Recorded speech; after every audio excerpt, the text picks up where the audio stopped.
Hi, this is Brass Check, and we're recording this on August 24th, 2019. And we need to put a timestamp on this stuff because it's not uncommon for us to announce something and for it to appear in the news weeks, months, sometimes years later.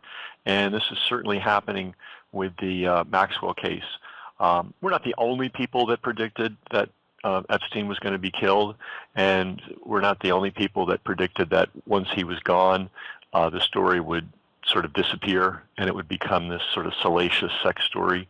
It was already on track to be that anyway. But we are the only news outlet paying attention to one of the most important pieces of the puzzle. And it's very interesting that this little piece was exposed back around July 16th through 18th by media outlets. We immediately jumped on it. We immediately asked what I consider the pertinent questions, which I'm going to elaborate on in a second. But this little piece of the puzzle came out, was exposed, and then was dropped like a red-hot rock. Nobody, not the New York Times, not the Washington Post, and not even any of the alternative news media have kept up with this most important issue. And what is this most important issue? It is the Jeffrey Epstein mystery passport. Just to bring everybody up to date, when the FBI finally got around to putting the donuts down and getting into the Jeffrey Epstein mansion, the largest private residence in Manhattan, think about that for a second, the largest private residence in Manhattan. Wow. Built for him by, not built for him, but renovated for him by Leslie Wexner, founder of The Limited, Victoria's Secret, colleague of Edward DeBartolo Sr., one of the biggest organized crime money men of the 20th century. They were buddies. They were partners. Anyway, Wexner bought the place. He had the place completely gutted and renovated, and the renovations included a very sophisticated video surveillance system that had cameras in every single room in the house with a control room, lead-lined, so that nobody else could see what they were seeing. That house was never lived in by Leslie Wexner. But young Jeffrey Epstein moved right in, made himself at home, and only after the first arrest of Epstein did Wexner finally turn over the title, the ownership title of that house to Epstein. So the nonsense that Leslie Wexner is some kind of poor, befuddled billionaire who was taken advantage of by Jeffrey Epstein, well, you can only get bullshit reporting like that if you can pay Vanity Fair and New York Times and all the other idiots out there to tell that ridiculous story. So everybody's trying to figure out who was Jeffrey Epstein and how did he really make his money and blah, blah, blah. We made his money a whole bunch of different ways. And the blueprint for understanding Jeffrey Epstein is Adnan Khashoggi.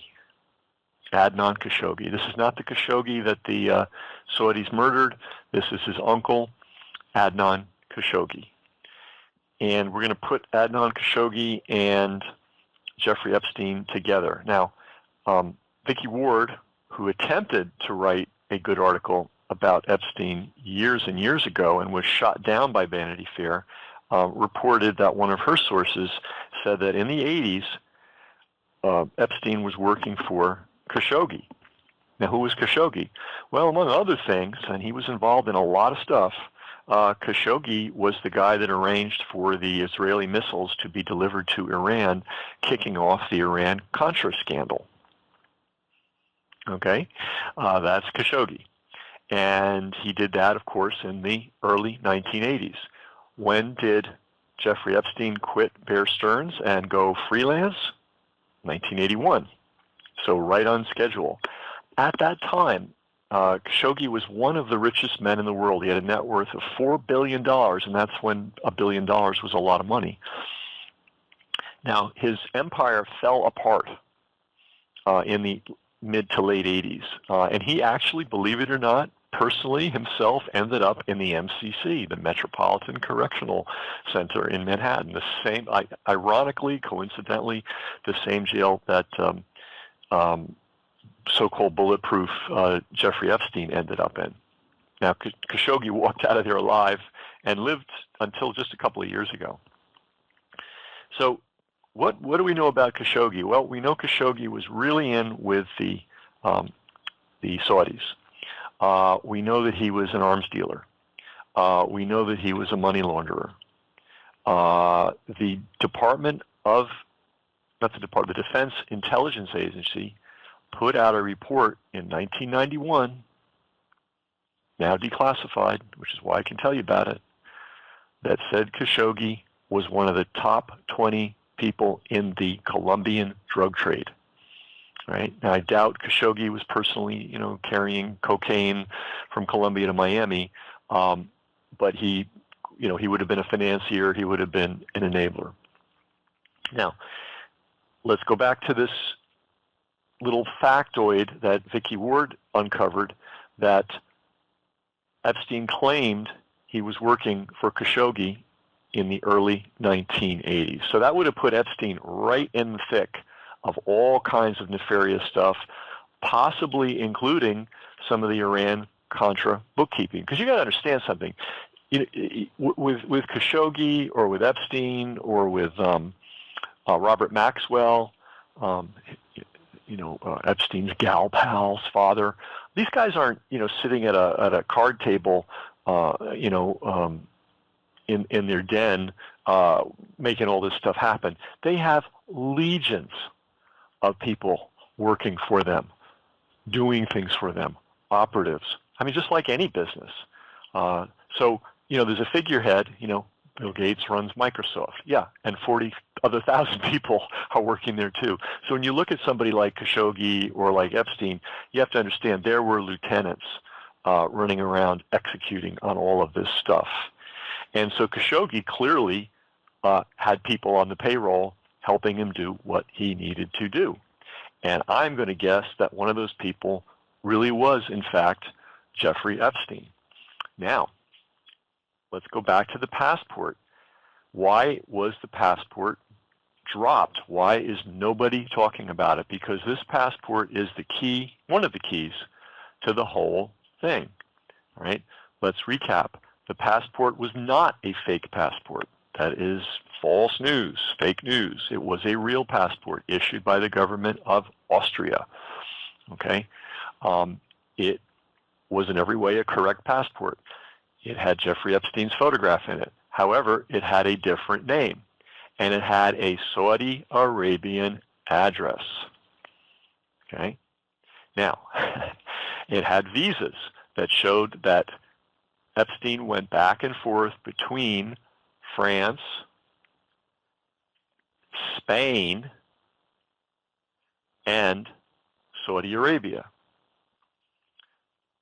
Now, why is that significant? Why is Spain significant?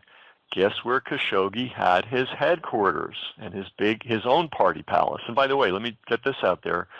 Khashoggi was the blueprint for what Epstein became. Khashoggi had a stable of hundreds of girls. He used them as party favors. He used them to bribe people. He used them to reward people. Not clear that he was involved in the sexual blackmail business, but he was definitely involved in the party girl business on a large scale. So this may be where Jeffrey Epstein got his initial idea. He may have been hired by Khashoggi to find girls because he was already, remember, Epstein was already in the social swirl in Manhattan and dealing in all that depravity. So he may have had a special line way back then. It might have been helpful to Khashoggi then. However, what Epstein told his colleagues back in the 80s was that he was working as a financial bounty hunter for Khashoggi. Now, what the hell does that mean? A financial bounty hunter. Could mean anything. It could mean collecting debts. It could be tracking down money that was owed to Khashoggi. It could have been rearranging money, moving it around. Don't forget, Epstein worked at Bear Stearns. He was obviously a favored, fair-haired boy, and all of these banks, they have two businesses. They have the legitimate business that the world sees, and then they have the way they really make money. And we've seen that with what was it? HBSC. It's a bank originally out of China, and if you didn't know this story, you really should. They were found, tried, convicted of laundering hundreds of millions of dollars for drug dealers. They even changed their cashier, their teller booths, their bulletproof teller booths, to make room for a particular size of valise that was being used to deposit these big collections of $100 bills. So they were so into the money laundering business that they actually changed the physical layout of their banks to make it easier for the criminals to pass their cash over the cashier threshold, right? So this is not uncommon at all. The drug trade is a very important trade in this world. It's about the size of the consumer electronics industry. It's obviously designed to be covert. I mean, unless you're driving through the inner city, you really don't see the retail outlets. You don't see the wholesale distribution centers. You don't see the transport system. You don't see the banking system. The whole enormous, multi-billion dollar industry is based on covert ops. Right? That's how it works. And part of that infrastructure is bankers, the moving of money. Because, there was a tanker busted recently with 20 tons of cocaine on it. Do the math. Do you think that somebody, did that on a handshake? We'll pay you later? There was very serious financial arrangements being made for that to happen. So let's go back to Khashoggi. Khashoggi was an arms dealer. Now, arms dealers are in the covert ops business by necessity, right? You don't want if the other guy knows that you're supplying his enemy with weapons, he's going to get in there and interfere. I mean, what a great financial or military coup that would be, right? You're delivering missiles to, Iran, and you don't want Iran to get missiles, and you find that information out, boom, one hit and you've done tremendous damage. So the transport has to be done under perfect secrecy. The money transfers, the payments have to be handled under perfect secrecy. So you can see why the arms business, the illegal arms business, and the drug business are just two sides of the same coin. It's the same infrastructure. That's why the same people are always involved in both things, right? Oliver North, what was he involved in? He was helping arrange the arms shipments. By the way, no one's connected Oliver North with Jeffrey Epstein. I mean, I'm going to Google that right now and see if that's been done. That would be very interesting. So the very same infrastructure is in place, and a big part of that infrastructure is transport, and a big part of that infrastructure is money handling. So we go back to Jeffrey Epstein. He was a shady character way back when. Somehow he got this. He went from, understand this, he went from being first of all, he was hired by a former OSS agent to teach at this prestigious Manhattan prep school, okay, without a college degree. Now, he lied about having a college degree, and maybe he was fooled. But in any event, it was an OSS agent that got him his very first job. His very next job was working for Bear Stearns, a major, then at the time, before they blew themselves up, a major investment bank, and a very aggressive one, by the way, in New York City. I mean, one of the great investment banks of the era. And he got into that business in 1981. How did he get that job? And what was he there to do? And what did he do? We've got some stuff that we found from a really good reporter, and none of this is being picked up by the major news media, that he was actually managing a multi-billion-dollar fund that was 50% funded by Bear Stearns as late as the 2008 financial crisis. I think it was like a $4 billion fund, half the money from Bear and Bear Stearns clients, and the other half from unknown sources. And nobody really knows what this fund was designed to do. However, it was highly levered, which means for every dollar they had on account, they were comfortable investing another 20, via leveraged vehicles, right? So that $4 billion multiplied by 20, wow, that turns out to be, $80 billion worth of financial power. So the island and the boats and by the way, one of the things that fund might have done, by the way, was finance the sale of the island and the boat and the boats and the places and the city and the places in New Mexico. It's just mind-boggling to me that the great New York Times and the great Wall Street Journal can't even begin to figure this stuff out. I mean, they are deliberately not looking. So we got Khashoggi. Somebody connecting Khashoggi and Epstein back in the early 80s. This was when Iran-Contra was going on. We know Khashoggi was an arms dealer. We know Khashoggi was involved in the drug trade. We know Khashoggi had a vast covert network of operatives. Epstein claimed that he was a financial bounty hunter, which is an absolutely meaningless statement, but it does say that they were involved with each other. And we have Epstein flying back and forth between Spain, which was Khashoggi's headquarters. I mean, why was he in Spain? Nobody's explained that. The guy's a New Yorker. What was he doing in Spain? What was he doing in Saudi Arabia? Nobody's even asking the questions. It's crazy.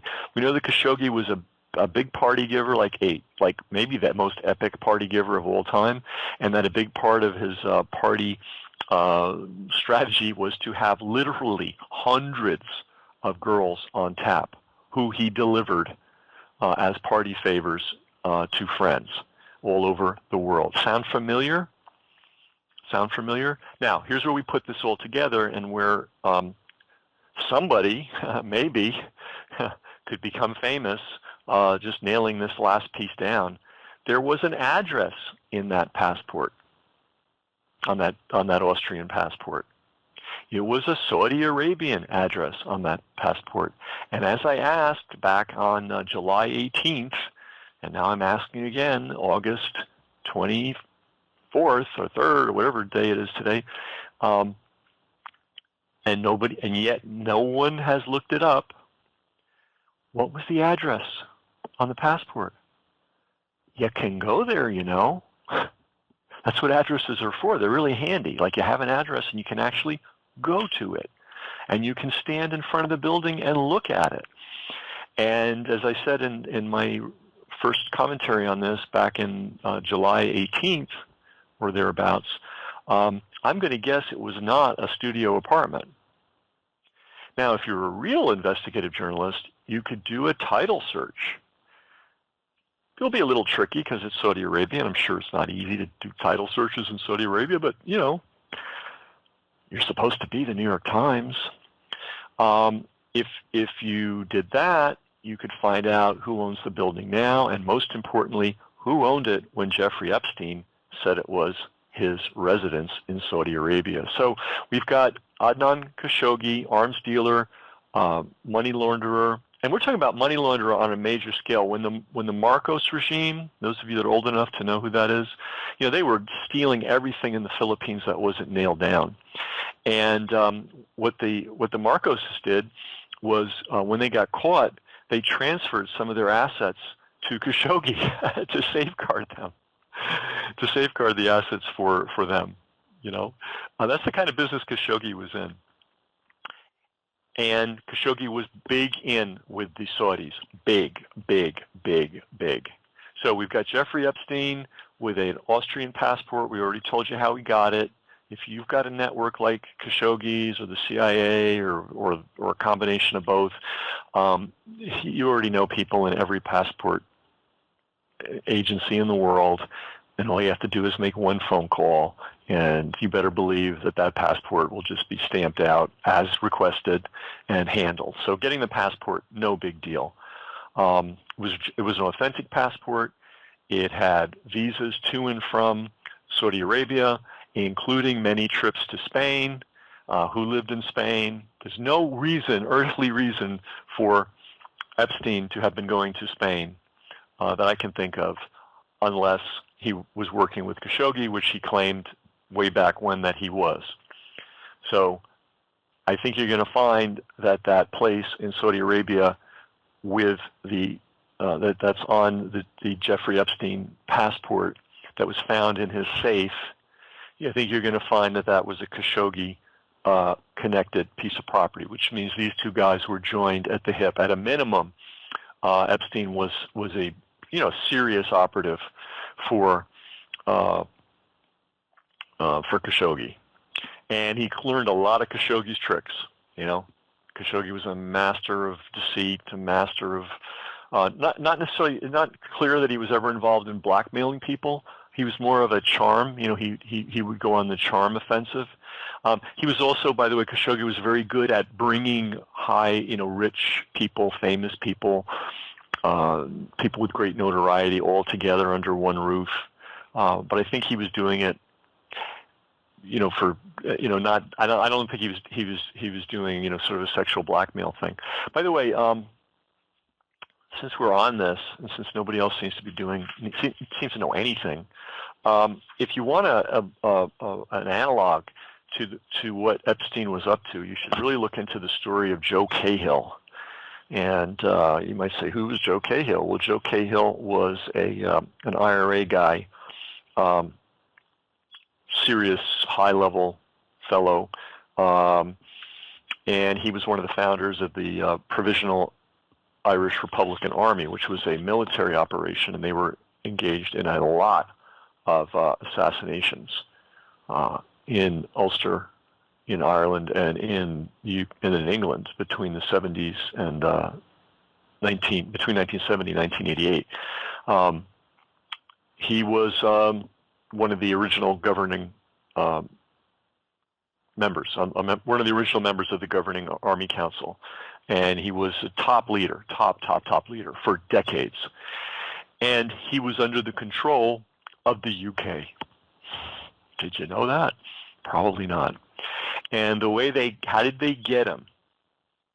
How did they turn this absolutely dedicated IRA leader, multi-decades, top of, it would be like turning, who's the I can't even think of the name of the vice president, the crew-cut guy, the really truly scary guy who we hope never becomes president.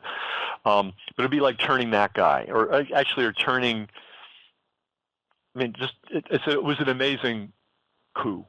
How did they turn him? How did they get this guy who was 100% IRA to become their agent inside the IRA? And by the way, the IRA never knew.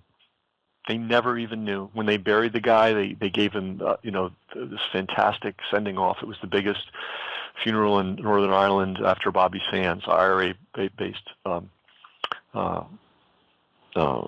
funeral after the Bobby Sands funeral. So the IRA never knew. How did they get him? Joe Cahill liked teenage girls. And English intelligence, UK intelligence, documented that with photographs, and they brought in the photographs. And you're in Northern Ireland, you're Catholic, you're messing with the daughter of one of your members. You're the young daughter of one of your members. I mean, you're dead. You're dead. So the UK gave him a very simple proposition: you work for us, and we bury this information. And that is how they got control over one of the leaders of the IRA. So you can see how powerful sexual blackmail is.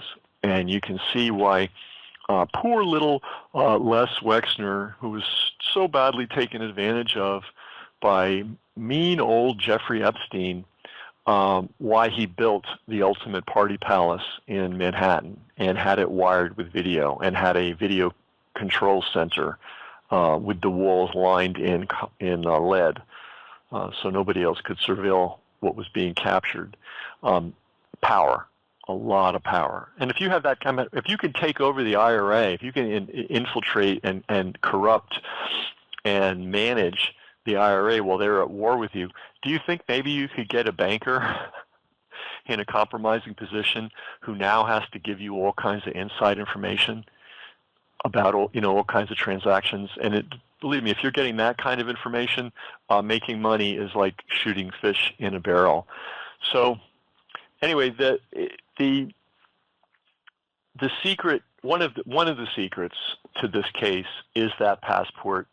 And just as a recap, it appeared briefly in the idiot mainstream, lamestream news media in July, between July 16th and 18th, and that passport is no longer of any interest to anybody, except, of course, brass check listeners who now understand its full significance.